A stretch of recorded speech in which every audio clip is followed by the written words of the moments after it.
Hey folks, Stephen Gray here. This is a little sort of explanatory note, very brief, just before we get into the interview with Marguerite Rigoglioso. Uh, you will hear on my voice, not on hers. Hers is fine, but on my voice, you're going to hear this weird artifact. It's kind of bizarre. I've done a lot of Zoom things, and I've never experienced this before. It's like another channel coming through or something. Anyway, I thought it was a really interesting interview in which Marguerite explained herself quite well to some of my challenging questions. So didn't want to waste it, but just giving you a heads up that you're going to hear this. Marguerite kind of playfully suggested it is as if a voice from the other side was trying to come through. You know, anything's possible, but there you go.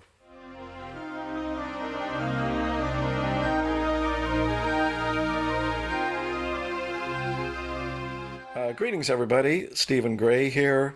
This is the Stephen Gray Vision YouTube channel that you may have seen some of other interviews of before. Welcome back. This series is about helping humanity straighten up and fly right, to put it in a kind of a glib way, I suppose. But I'm sure you know what I mean, that we are in a deep doo-doo at this time, and we need visions, we need prayers, we need intelligence, we need helpful ideas to help us move forward. And that's what this series is about.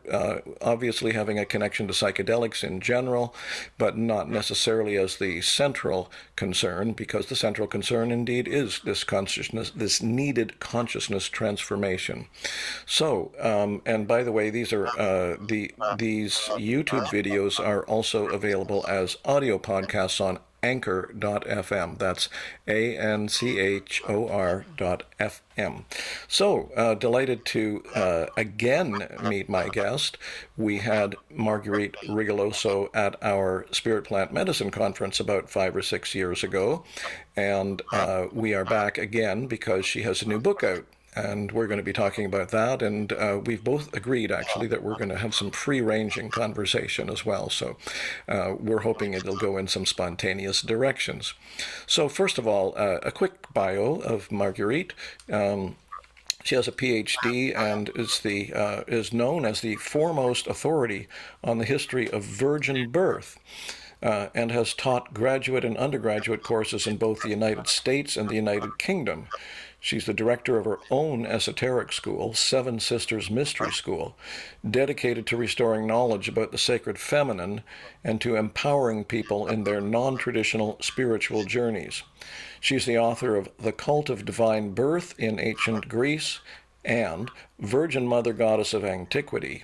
Her most recent book, the one we're going to be focusing on more so, is The Mystery Tradition of Miraculous Conception, Mary and the Lineage of Virgin Birth, or Births, pardon me. So, welcome, Marguerite. Thank you, Stephen. It's Good to very have. nice to be here with you. Yeah, back together again, so to speak. Although we were in the same room, and I believe had quite a few conversations while you were up here in Vancouver, whenever that was, about 2015 or 16. I Yeah. don't remember exactly. Yeah. So, excuse me, I got a bit of a frog here. So, yes, let's get into it. Um, Very interesting, from my point of view, controversial book. Well, okay, let's just go spontaneous. Let me ask you right away. Have you had flack? Have you been getting critical critique about your contention regarding virgin birth?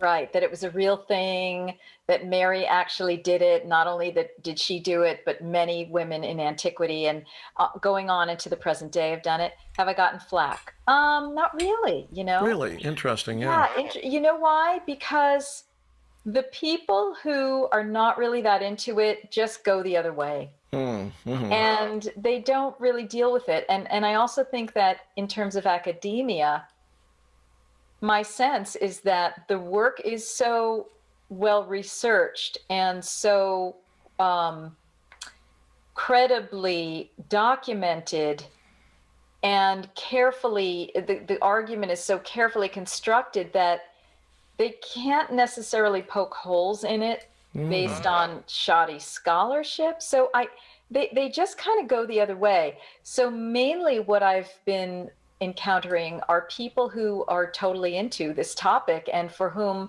these books that I've written seem to be a revelation for them and an explanation of either their own inner knowing or some experiences they've had. Okay, so this could fan out in a bunch of directions, uh, but I'd like to get into that sort of the veracity issue a little bit more. So this is for me, from me, coming from a, definitely a layperson's perspective. I'm not an academic. I haven't done extensive research on this or the history of religion or Christianity or any of that stuff, but I have read a number of books. There was one book, for example. This is leading to a question. There was one book, and I read it about 5, 6, 7 years ago, and I just cannot remember the name of the book or the author. And I just looked around recently trying to find it so I could reference it to you.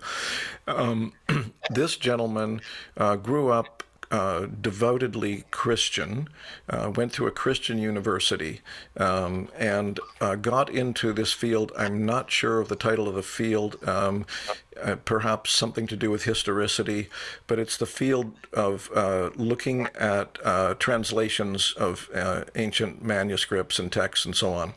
And he said that, although he's still a devout Christian, he became increasingly surprised at the difficulty in pinning down any reliable information about those times. And then he went through how that happens. And so, for example, as far as I know, and then again, you're the scholar and I'm the layperson here, so correct me on any of this. As far as I know, none of the disciples, Jesus's disciples, were writing anything down at the time. Paul didn't write anything down for 30 or 40 years, as far as I know. And then from there, it just goes through a convoluted series of, for example, I think it was that guy that says that Paul maybe didn't even do his own writing. A lot of people in his position had scribes. And then most people in those days were illiterate. And so a letter would be handwritten, delivered to, say, the Corinthians or whatever.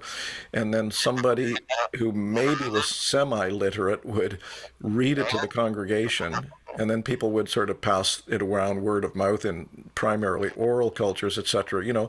So there's that level of it way back then. And then from there, the Bible is, I read recently, exists or has existed in 600 languages.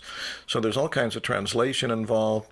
Then the church gets their hands on things and they decide what they think they like and don't like. The Council of Nicaea in 325 drummed out reincarnation, for example, right? And then simple mistakes. You could make a mistake of translation or scribing on one word and it can change the meaning of something altogether. And then for one last little bit before I turn this over to you, after this bit of a ramble, I was looking at some information about a series called Bible Secrets Revealed from the History Channel. I don't know how reliable it is, but they did quote, so-called authorities and whatnot. And they say that the Gospels were written anonymously. Like they didn't even use their names, Matthew, Mark, Luke, and John. So in any case, that long ramble, pardon me, is all about asking you the question, how do we really know, other than, word of mouth or people that are already true believers, that anything coming from 2,000 years ago can be counted on? I mean, I can't remember what I ate for dinner 2 weeks ago.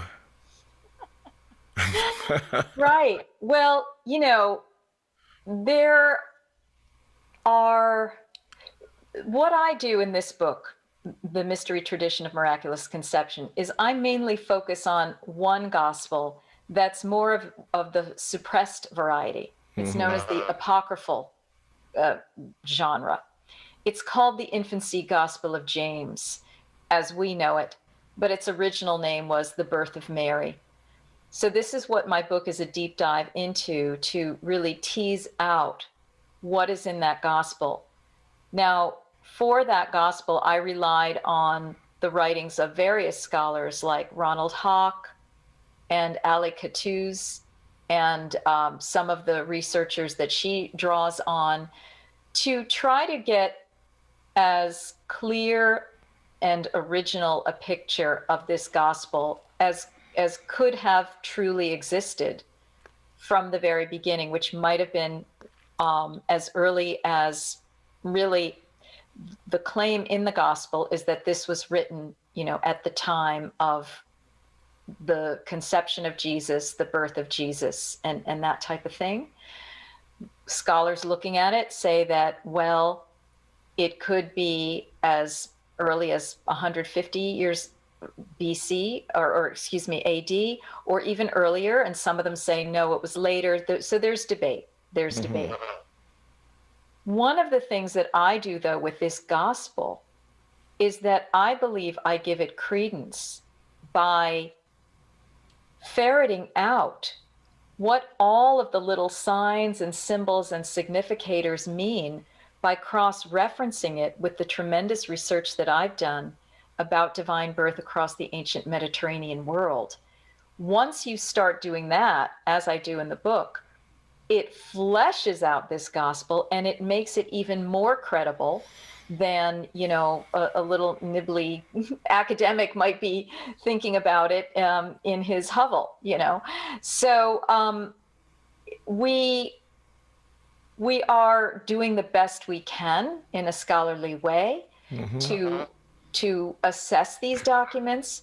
One of the things that I talk about is how some of these scholars get to exactly what you were saying, which is that there has been tampering with this and other gospels. And so they aim to show how this tampering actually took place, where, and why it might have been tampered in this way.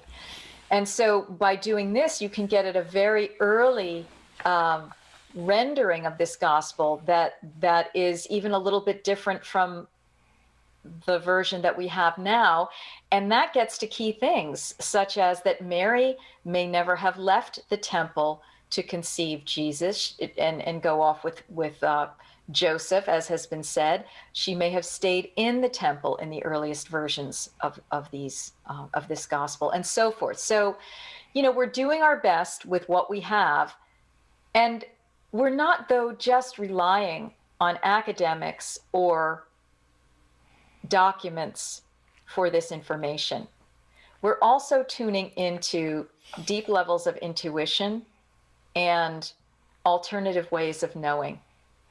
And so, for example, for some of the material that I study about Mary, I look to that of a late Hindu saint named Sri Kaleshwar, who claims to have past life recall of the lives of these people, but also he acquired these ancient palm leaf manuscripts from India, which apparently also say quite a bit about Jesus and practices that would have been used and so forth. So the picture is a lot bigger than we think, and the resources that we have to use in evaluating these documents and these potential histories is more vast than just what is being said in this document from whatever year.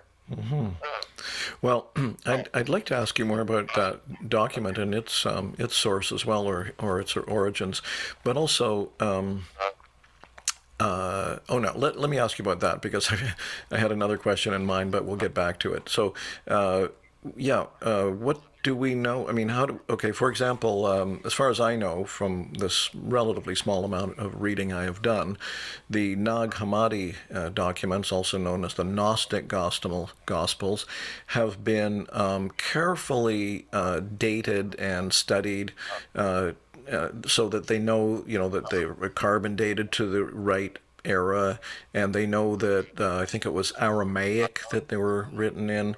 The way it was written is the way it was written at, whenever that was, not too long in that next 100 or 2 years after the death of Jesus. There was that way of writing. So they validated that. So what do we know about how we can validate this? What's it called again? The The infancy. Infancy Gospel of James. The infancy Yes, gospel. Yes, right. yes. So there is a book about it by Ronald Hawk, and others, though there are others who have written about it, which gives a very good assessment of this gospel. Its style, its dating, its authorship, and so forth. And there are varying arguments that scholars have about what is the date of this document, who actually could have written it, could it have been James, and if so, is this James one of the first original sons of Joseph by a previous marriage before he was connected with Mary as a young girl, and so forth. So the original of this is, I think, called the Bodmer Papyrus, which goes back. Again, people are not exactly sure. Is it 150 AD or when? I believe the original documentations would have been in Greek. And there were numbers of these papyri that were found and then sort of re-emerged in medieval libraries. So we have versions of this manuscript or pieces of this manuscript all over in different libraries. And this is how they've piece them together to compile one major document, which I think Ronald Hawk does a very good job of in his book about this. So, I mean, that's giving you a little taste of it. I'm not sure if it's exactly answering your question, but, there are many questions about it. But again, if it is indeed written by the James, who is one of the sons of Joseph by a previous marriage, these events are from an eyewitness, okay? And from somebody who would have been very close to Mother Mary and her story and the events that took place with her conception and afterward, and as they were going to the census and fleeing Herod and all that sort of thing. So it's very, very interesting. And as I said, my work, I believe, even validates this document more than it has been, because I am able to show that it is revealing hidden secrets that were really just known by the women's mystery traditions of the time. And, like, for example, that why does Anne conceive Mary? First of all, that's an interesting piece of the story. Why does Anne conceive Mary at a laurel tree? And I go off on a whole explanation, because this is showing us that she was a woman, a holy woman of power, connected with oracular abilities, because the laurel tree is a symbol that relates to ancient Delphi, where there was a great practice of women oracles and, as I show, divine birth priestesses. You see? So these are the types of things that I'm able to do in this book, I think in a very readable way, because people have been saying they're able to read it very quickly, they're able to understand it. Unlike my other books, which are highly, highly scholarly, highly, highly documented, I really wanted to make this readable. And something that could go down with a spoonful of sugar, so to speak, by any lay person who wanted to pick it up. Yes, well, I found it was accessible that way, sure. Okay, now this is the more, I don't know, challenging or controversial kind of area that I wanted to get into a bit. And excuse me if I don't articulate this particularly intelligently or coherently, but I'm going to do my best. I'm speaking now on behalf of my imagined audience, or some of that audience, that are likely to be skeptical of this just because it's not part of their world, not part of our conditioning, training, etc., in this particular kind of world that we've grown up in, and so on and so on. It's to do with this notion of the virgin birth. And so one question is, one place where my mind goes, into this, and I guess I'm going to have to spin out two or three possible questions here. Why is it? Give me a moment to work through this before you answer, please. Why is it important to stress, excuse me, divine birth for one thing? And this is more of a comment to go with the question. One reason that twigs something in me is because we know that the Catholic Church has been anti-women and anti-sex. And so the idea of a virgin birth almost by implication, I don't know, maybe you would completely agree with this, but it almost implies that there's something dirty and wrong with sex. That it's superior to have born a child divinely without having had sex. So that's one area of kind of questioning that I have. Why is it important to emphasize that? I mean, would it be any different if if we found out for a fact, somehow that will never happen, of course, but if we somehow found out for a fact that no, indeed, although perhaps there has been a lot of divine birth historically, but in this particular case, Mary was in a culture that was very, very conservative, and you weren't allowed to have premarital sex, and she did, and so she made up a story about it, that fit in with people's general beliefs.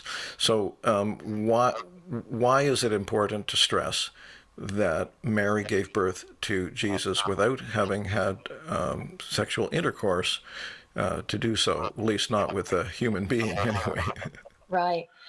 Well, before I wrote about Mary, I started researching priestesses of ancient Greece. And I had an intuition that I had received in a downpour of intuition that virgin birth was something that women were actually doing. But before I even looked at the situation of Mary, I just started looking across ancient Greece and beyond, the ancient Mediterranean world. And I found tremendous amounts of evidence that women were practicing this technology in a variety of different ways that actually devolved over time. And that is the content of my first two books, as you mentioned, The Cult of Divine Birth in Ancient Greece and Virgin Mother Goddesses of Antiquity, where I talk about that it was the basis of the Eleusinian mysteries, and it was the basis of all of these stories about the rapes of the maidens and, this, that, and the other thing. So it's not that Mother Mary was an isolated incident by any means. I started finding a plethora of these kinds of stories and these ancient beliefs that women could conceive in this way. We find it in Plutarch. We find it in the ancient Egyptian material. We find it in those Gnostic Gospels that you're talking about. There are fragments here and there that I draw into my research that show us that the ancient ones believed that divine birth was possible. Now, what I discovered in uncovering all this research and putting it together is that there was a reason why this technology was used and why virginity was a critical component for this particular technology. The technology was aiming at bringing a very high level consciousness being to the planet. And it was what I find is that it was understood in antiquity that this type of a being could only come through a divine conception with a woman who had not had sexual intercourse with any kind of male creature, be it an embodied human or a god in the astral plane.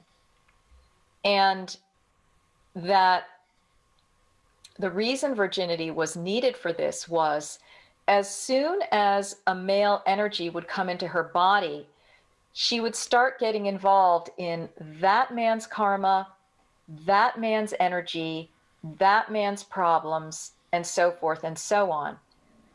She, in order to bring a super high being in, she needed to be extremely holy, pure, connected, and empowered herself. And she needed to not involve her sacred womb with anything else, okay?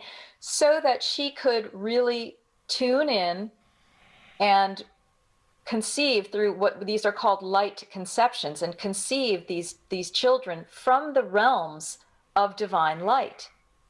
Okay, these are the types of things that people can see and understand when they go into medicine sessions.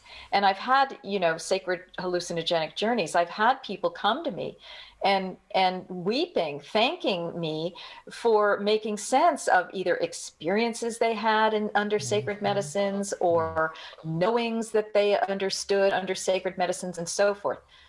So virginity was a technology in one of the phases of this holy practice of women. Okay, there were also other phases of it that did involve sexuality and union between males and females, but we're talking about, for women, what's called a siddhic ability, a siddhi. The siddhi is the miraculous ability, the types of things that are documented throughout India and many other places, where male and other saints can, do things that are counter-biological. They can cut off their hands and reattach them, pull out their bowels and put them back in, die and come back to life. It had been done before, before Jesus, and so forth and so on. These types of miraculous abilities that really are documented, even into this present day. So just because a divine conception without male sperm seems counter-biological does not mean that it couldn't be practiced if we understand it as, again, a siddhic ability. So these are the areas that I start going into to address people's concerns, like, well, that's not possible. You need sperm and egg to have a conception. Well, no, not according to these ancient testimonies, and even coming more and more into present time, where I have actually known women who have had conceptions without male sperm. Fascinating. Well, you made a pretty good case for it there, I would say. And, in terms of what you were talking about, the cities, as far as I'm concerned, the mere fact that anything exists is a miracle beyond description anyway. So anything is possible. That's right. That's right. Yeah, but if you don't mind, I'd like to pursue the sort of skeptical inquiry a little bit longer. Sure. I mentioned this History Channel series, and one of the things that was addressed there, and in a couple of other sources as well, was the translation of the word that refers to virgin birth. You've used the word a number of times in the book, parthenos or parthenogenesis. Yes. And so this one story, I'm kind of looking away from the camera for a minute, because it says here, at issue is the word virgin, alma, used in Isaiah 7:14 in the Septuagint, the Greek translation of the Hebrew Bible that became the normative version of the Hebrew Bible among Jews in the late Second Temple period. Alma gets translated as parthenos, which means young woman or maiden or virgin. However, in other instances of the word alma, in that source, the word gets translated as a synonym of young woman, and it kind of goes on from there. But so what about that, Right. use of that word Right. that could be interpreted in different ways? I talk about this extensively in the Cult of Divine Birth in ancient Greece, looking particularly at the word parthenos, okay, which comes from the Greek. It means parthenogenesis. Parthenos can mean, again, like you're saying, a number of things. It can mean young maiden. It can mean virgin. But it can also mean an older woman who has remained a virgin, or sometimes who has conceived a child, but divinely, you see. So what I end up realizing is that parthenos is one of those terms that was a marker for a divine birth priestess. It wasn't just a maiden or just a virgin, or, because there are these contradictory definitions of it. But when you understand parthenos as priestess of divine birth, all of those contradictory definitions come together, and you're like, oh. And I think alma can be another case of that. Paida in Greek is another term that gets used for Mary, both Parthenos and Paida, as young girl and so forth. So these words had multiple meanings. But what I do find is that for women practicing the purest form of this, yes, virginity was part of that Parthenos quality or way of living. Okay, so this is starting to get into what you're saying. And again, I would refer people to the Cult of Divine Birth in ancient Greece and look up Parthenos in the index and go look up what I say about it, because there's a much more intricate and nuanced argument that we don't really have time to go into here, but this is sort of getting in the vicinity of it. Sure. Yes. Well, those who are interested certainly have these sources to go to, and that's good. Still working with this theme of, asking you to, clarify and explain and justify to some degree. This is not what I'm about to ask or say now I wouldn't say it's an argument or an objection to the potential veracity or historical truth of, or even current truth of the potential for divine birth. Just this. Why is it and let me spin this one out for a minute again, please. Why is it superior? A few moments ago, you gave an explanation about, why it needed to be a virgin and all that kind of thing. So the question, which I'm going to follow up with a little brief anecdote, is why is that necessarily superior or purer or more powerful than an ideal connection, directly between a man and a woman? And where that question is coming from is, I believe it's called the Mahanirvana Tantra. Have you ever heard of it? No, but yes. It was a Buddhist practice from, I think, the 11th century, somewhere around there in India. It involved cannabis, or a drink made from cannabis, and it involved Buddhist yogin and yogini, who presumably were well trained first, and then there was like weeks of preparation for them, fasting, meditation, isolation, etc. And then they came together in the temple with the support of monks and so on, and this drink.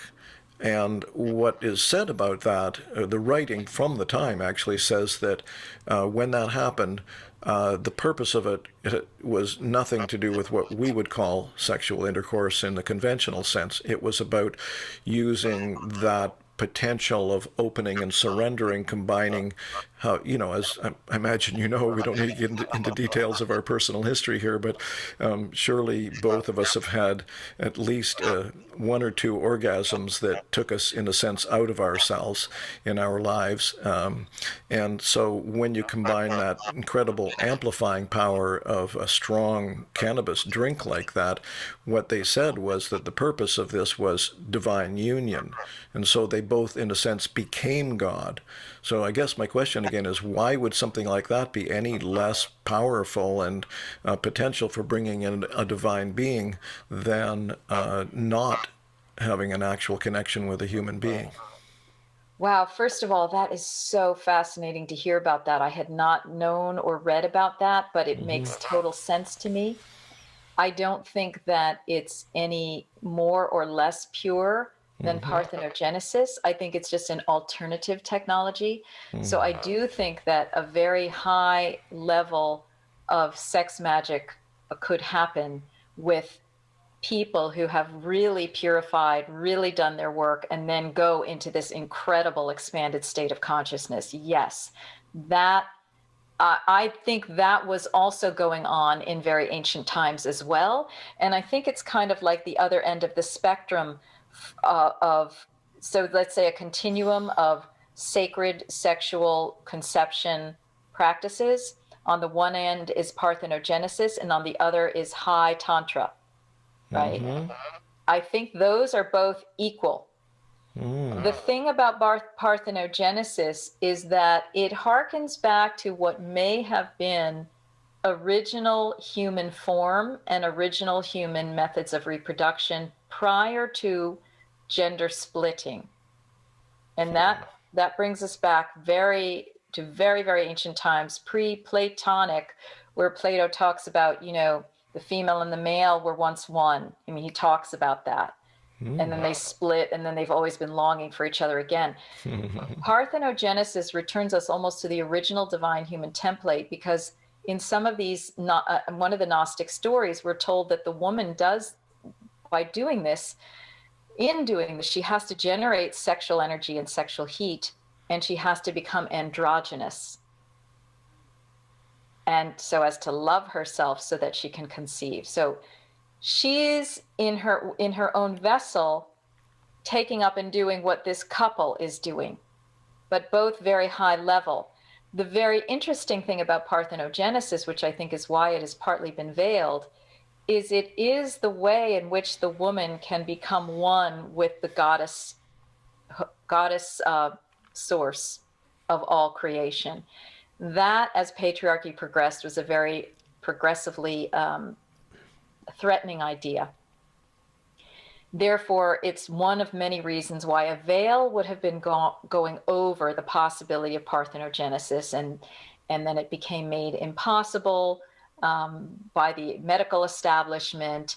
It became reduced in this weird kind of shriveled up way by Christianity, to, well, a virgin just all of a sudden got pregnant, and virgins are better, you know what I mean? And sex is bad, it's so complicated, right? I'm trying to get at all of these things, but I'm trying to return us to this original idea, because what I talk about in all of my books really is that in order to engender parthenogenesis within yourself, you have to become one with the very erotic nature of feminine universe. Beautiful. Yeah, well said. Okay, so yeah, we could explore that more, but I think I've tired myself out of asking skeptical questions, and now I'd like to ask you, because I know you know something about this, and I know that you have worked with psychedelics a bunch in your life, which was why we invited you to the Spirit Plant Medicine Conference, because of your connection to psychedelics. So I know this is an equally difficult area to make reliable, unassailable claims about.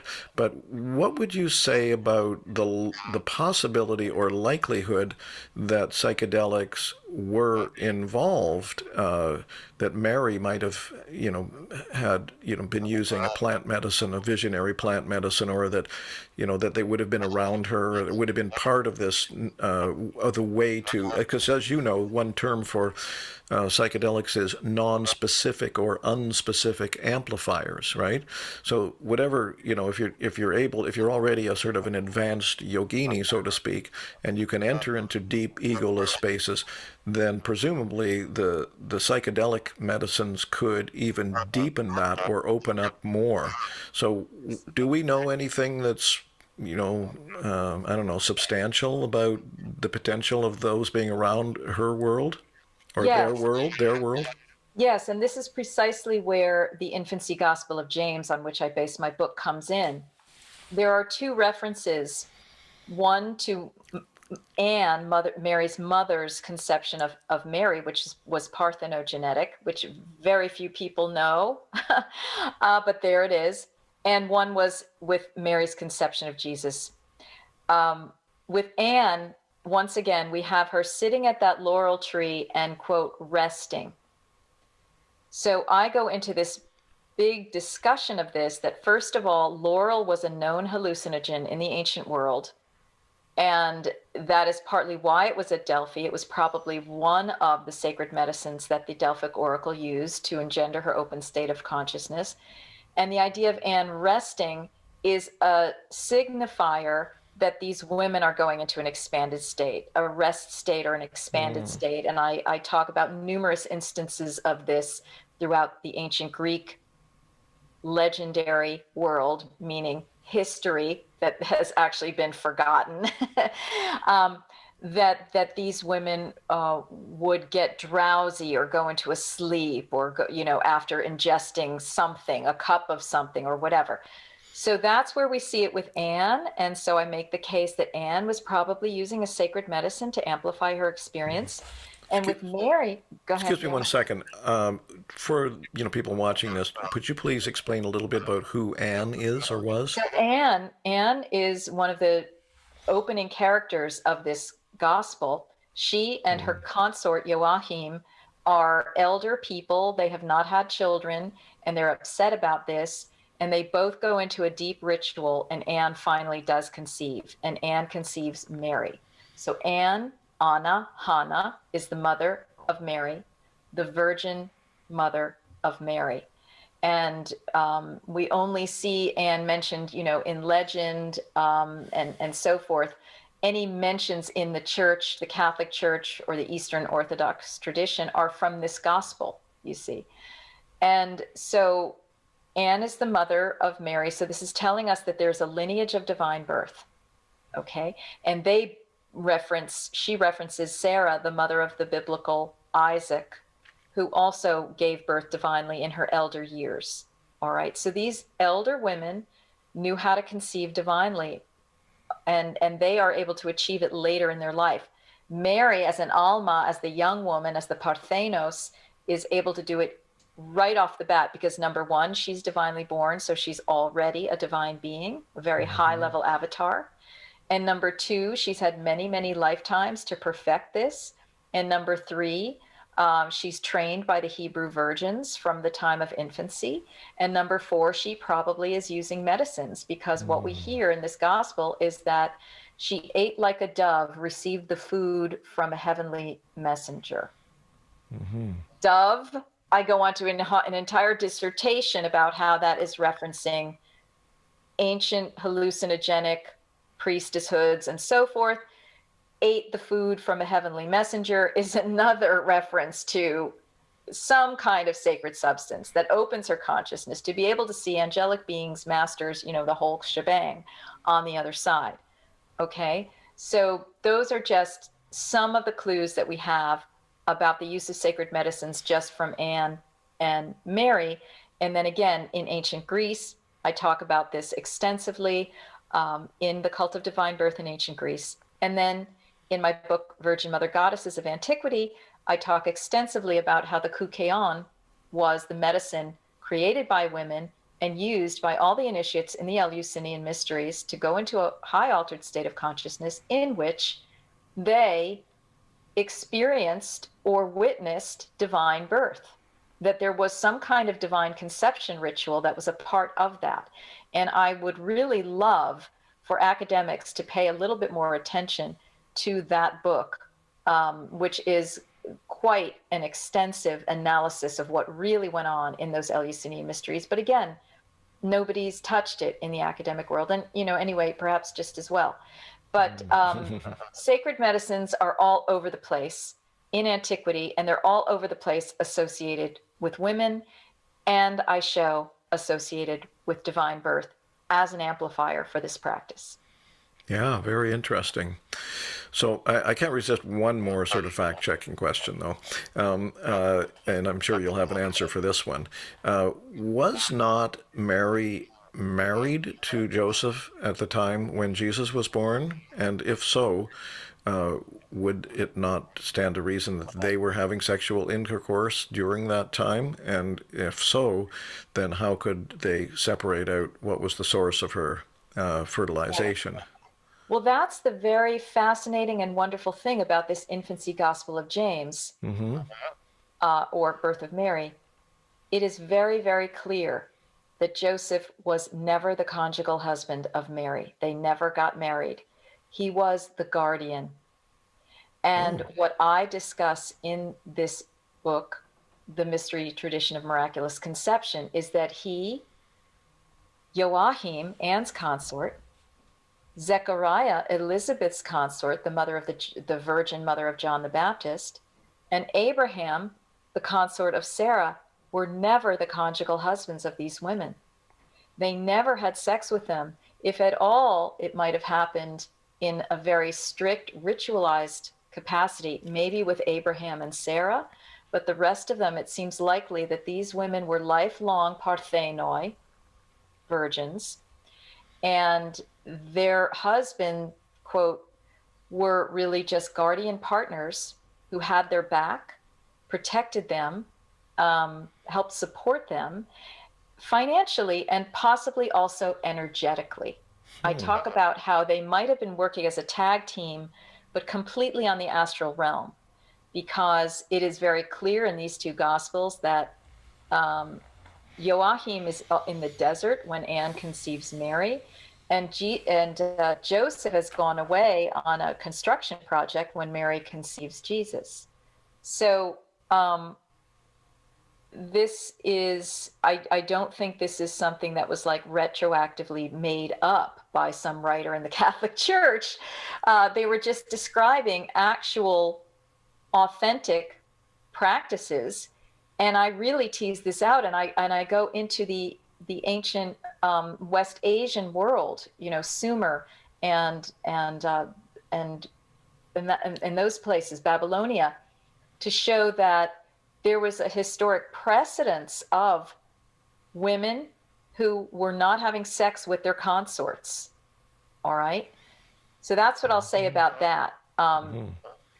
Whether Mary and Joseph ever did have sex later is up for grabs, because even in the regular canonical gospels, Matthew, Mark, Luke, and John, where it talks about Jesus's brothers and sisters, it's never clear that those were by Mary and Joseph later having children.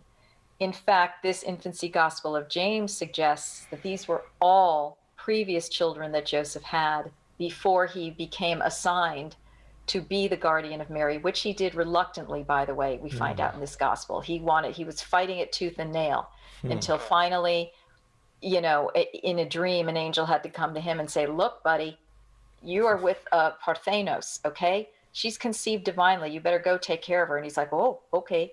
He's suddenly straightening up and flying right about his assigned role. Oh, yeah. Well, you know, if it really did happen like that, it certainly puts paid to the sort of fairy tales about, you know, Joseph and Mary, you know, that you get, you know, in the manger and, you know, all these things, you know, and the sort of conventional standard for public consumption Christian origin stories, huh? Right. I'm putting a different deflector on it, a different angle, like saying, okay, it wasn't quite that. Let's look at it that way. And then people might just say, whoa, I get it. Oh, that makes sense. That's really interesting. So, yeah, let me bring this forward now. So this other, to my mind, big question is, as I mentioned earlier in the conversation, you know, like everything about material existence is, you know, it's an incredible, unspeakable mystery and a, you know, miracle in any case. So anything is possible. And I have heard some of those same kind of stories about people like Ramana Maharshi or whoever they were that could sort of disappear and appear in another room, and, you know, all these kind of things and so on. So, you know, I don't question the fact that that's possible. But my question now is, okay, well, a statement and a question. The statement is, I can understand the relevant, this is part of the question, I can understand the relevance of this for now and going forward from the point of view of empowering women, absolutely.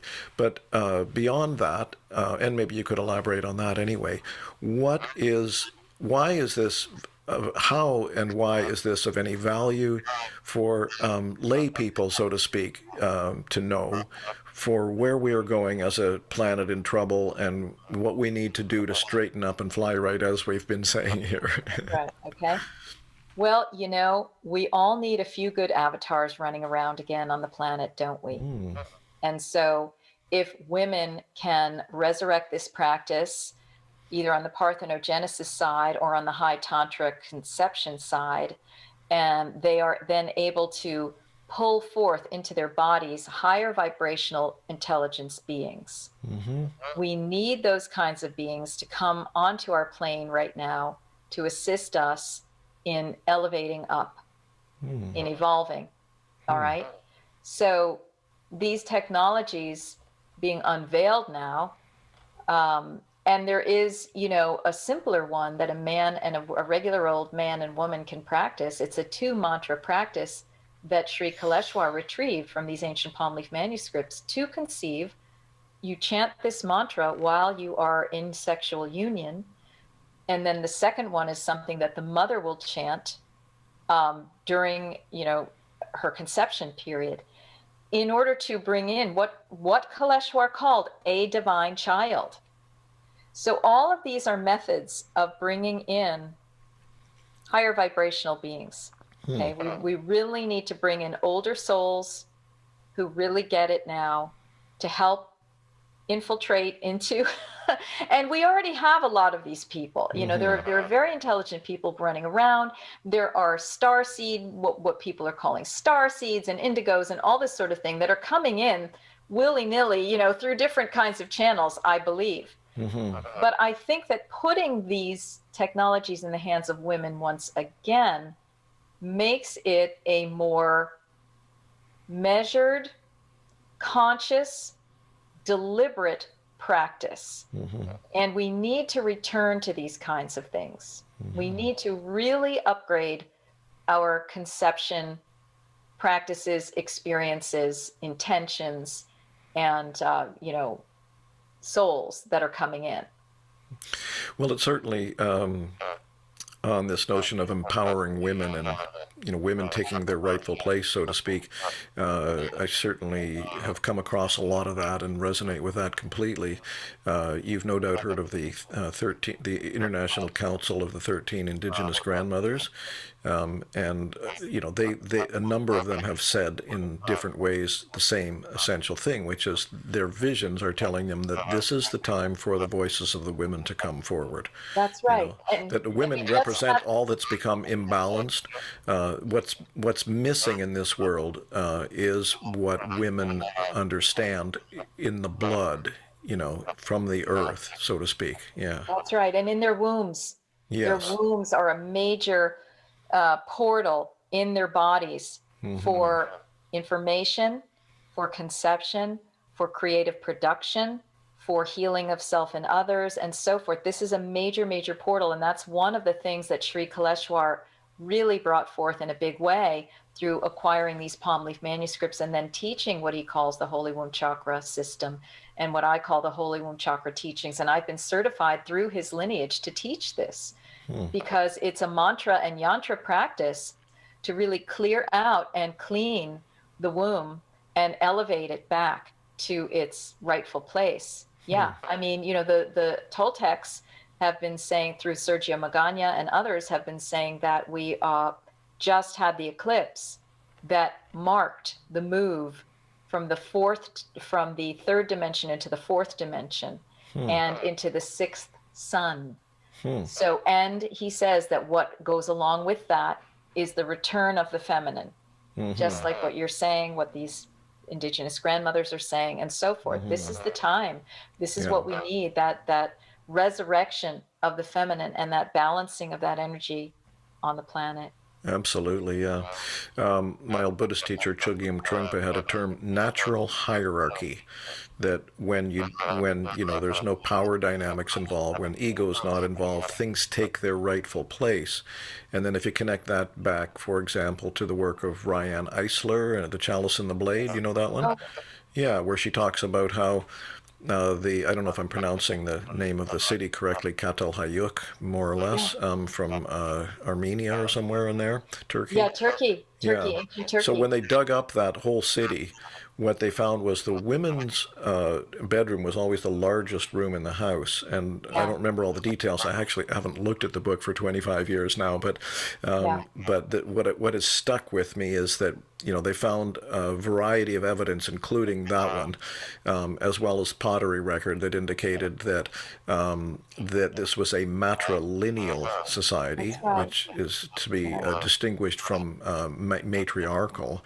It's not, and that's where natural hierarchy comes in as well, because it's not about one over another. And that's one of, I think, our central problems now, is that maybe men and women both, but certainly men, men who've been running the world on the material level don't understand partnership. That was a Ryan Eisler term, the dominator societies versus partnership societies. And in a partnership society, excuse me, women have this exalted place, which is very difficult for men to come to terms with because of this conditioning that if you're not above, you're below, and then you feel lesser, you feel like shit or whatever, right? And so, but it makes sense in that way to honor women in that way, and that's why they were matrilineal, for example, because the women were, as you say, the ones through the womb and so on that were the connecting linkage, right? And it's so interesting, Steve, because I was very, very involved for a while in the matriarchal studies community and all of that research. And they did reclaim the word matriarchy as meaning mothers from the beginning society, or, not, hey, women who are now abusing men society. Okay. No. But in researching these societies, past and present, I'm, for example, thinking of the Mosu in China, where they were really strong matriarchy for a while, and they had visiting marriages and so forth, where they lived in long houses, and it wasn't dependent on the nuclear family. It was like the mother's family, and then the lovers would come in and out. A man from that society at one of these conferences said, "It's such a great way of life. I mean, we love it. It's such a relief, because the pressure is totally off men to be that artificial kind of King Kong breadwinner that most men cannot even measure up to, whatever that image is anyway. It's a total burden. It's a disheartening kind of situation. Soul destroying. It's soul destroying, right? And so matriarchies, when they're in this natural order, it's partnership societies, like Rian Eisler is saying. Men and women have their roles, but it's not based on the nuclear family, you see. It's based on communal kinds of living that spread out the childcare, the financial responsibility, the living situations, everything. And it's much, much healthier. So there have just been so many things that have developed over hundreds and thousands of years that have been negative for us. And we're only starting to recognize this now. And so, I think that once we go into the natural order of things again, everyone's going to relax. People will be like, what were we so worried about anyway? This is way better. Absolutely, yeah. Well, that would be a beautiful place to close up in itself. But I do actually want to have a brief discussion with you about something you said a few moments ago, that we need these avatars. And on one level, maybe I agree with that, but on another level, in my world, people I'm connected to, what we think we're seeing is that the age of the guru is over. Yes. And that awakening now is not about having, these great figures that we sort of look up to or whatever, but that there's a mass awakening slowly happening. Yeah. We are the second coming. We are becoming that guru. It may even be that this divine birth technology is an outdated one in some regards. If we all can give birth to that avatar within, absolutely, that is the second coming. That is the divine birth. It's happening now. There's a potential for it to happen en masse. That feels right. I just got chills all the way down my legs. So that's a beautiful place to end too. But I want to ask you one more question, which I sometimes ask my guests on this program is. And this is an open-ended one, so just whatever you feel like saying about it. Again, prefaced with a statement. It's pretty clear to anyone who's paying attention that we are on a destructive trajectory on this planet, and it doesn't look very hopeful for turning it around quickly, because most people, especially those in charge of government corporations and so on, are not seeing anything like a divine potential on this planet. That's the big missing thing, right? That we are part of a divine creation world, and that as you say, we're all God in that sense, or all Buddha, as the Buddhists would say.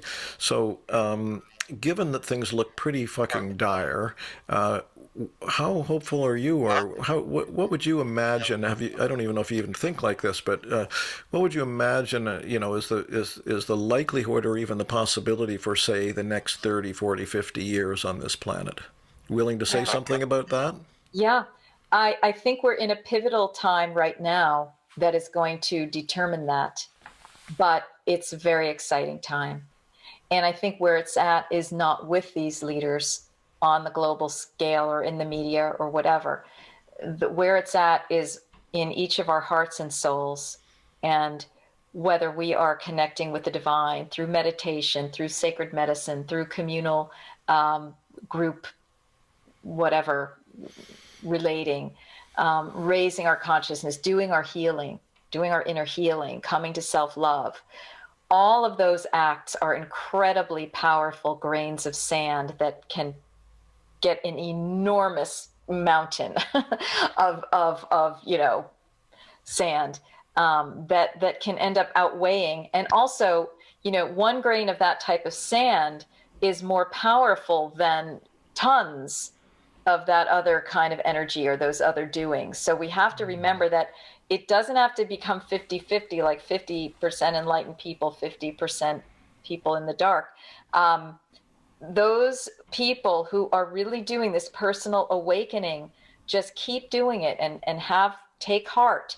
Keep doing your daily work. Don't worry so much about what's going on out there.